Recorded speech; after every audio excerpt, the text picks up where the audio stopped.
Here on The Jump, I'm back with Janae Agumake and Brian Windhorst. It was announced today that Charles Oakley is on the new season of Dancing with the Stars. This is amazing. We've seen other NBA greats do this, Kareem, Clyde Drexler, but Janae, are you interested to see what kind of moves Oak has in the ballroom?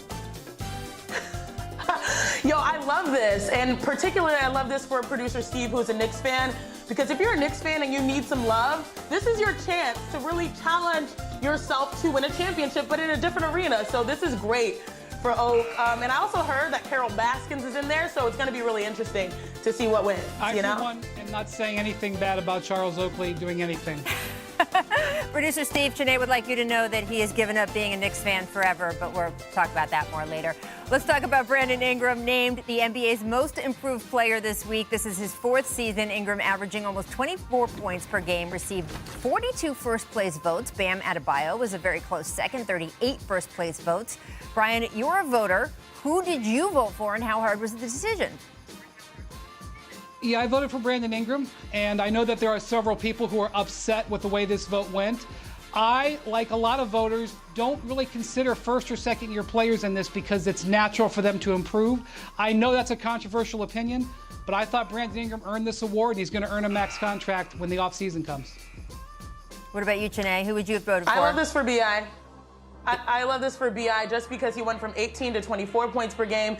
He almost had the Pelicans in the playoffs without Zion for a large portion of the stretch. So he was a go-to guy. He took the next step. I'm happy for B.I. I saw someone on Twitter say that they should rename this award the High Draft Pick Meets Expectations Award. I'm not sure I would go that far, but I personally voted for Luka Doncic. I don't think this has to be a young player coming into more form. I think the leap that he made from Rookie of the Year to being firmly in the MVP conversation is something we haven't seen in a long time. All right, it's time to talk about the Godfather. Pat Riley celebrating 25 years with the Heat yesterday.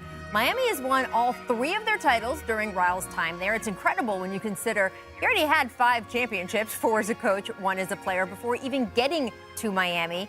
Brian, I cannot imagine the Miami Heat without Pat Riley. Can you? Yeah, they look like the New York Knicks for the last 25 years, probably, because this was one of the greatest trades in the history of the NBA. First round draft pick, $1 million, one of the great deals of all time. Oh, I love this movie, The Godfather. I love this fact more so that he was the first North American sports figure to have, a championship as a player, assistant coach, head coach, and an executive. So he's really just set the standard in all regards when it comes to sports. All right, we're going to continue talking about Heat culture here because I want to focus on Jimmy Butler. Brian, I love the piece you wrote on Butler's fit with the Heat organization. We recommended that in the last block. What makes Butler and Miami such a perfect match? That story that you told about in your piece about the beginning of his time there in the conditioning test, it's just amazing.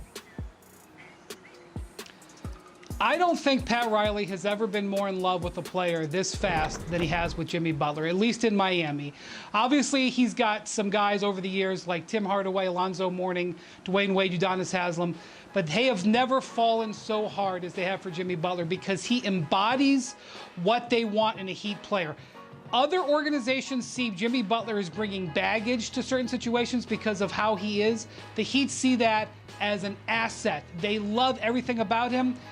They send song lyrics to each other back and forth, Rachel, Pat Riley and Jimmy Butler, almost like they're writing love poems to each other. I'm telling you. You know what I love about this? When you think about Heat, you think about, fire and smoke. And you sort of want a player that sort of wants the smoke, wants all the heat. And that's Jimmy Butler. All of it. And when you think about the franchise as well, a lot of people say franchise players have to look like a LeBron James, a Zion, a Giannis Antetokounmpo, but not necessarily. Franchise players can also embody the mentality of a franchise so that it can galvanize its players to play better. And that's a Bam Adebayo sort of taking on that sort of mantle as well. You've got young players in Duncan Robinson, Tyler Hero that want the smoke from the three-point line. So it's cool that Jimmy Butler is the guy that brings all of those guys together, and he embodies exactly what Pat Riley wants. Yeah, and Janae, we saw Joel Embiid tweeting about Jimmy during the fourth quarter of Game 1. There's certainly been buzz about Jimmy trying to recruit Joel to ask for a trade to Miami. How do you think other players around the league feel about wanting to play with Jimmy Butler right now? Because there was a time where the idea was, oh, he's a little bit contentious. He's giving a hard time to Karl Anthony Towns or Andrew Wiggins. How do you think other players see him now as a potential teammate? I've been saying this consistently. The man's from Tomball, Texas. I was born at Tomball Hospital. And in Texas, sometimes our personalities, everything's bigger and better in Texas. Our personalities sometimes are too hot to handle, speaking of the heat, right? So Jimmy Butler, I'm glad that he's sort of found a home. And I love that Joel Embiid is back to social media as well, because that's what we missed about him putting those narratives out there, because I feel like it brings the best in him too, even though it's like you're watching your ex go flourish with someone else. It sort of hurts still. Jimmy is not for everybody. Playing with Jimmy is not for everybody. Playing in Miami is not for everybody, but it's for a lot of people.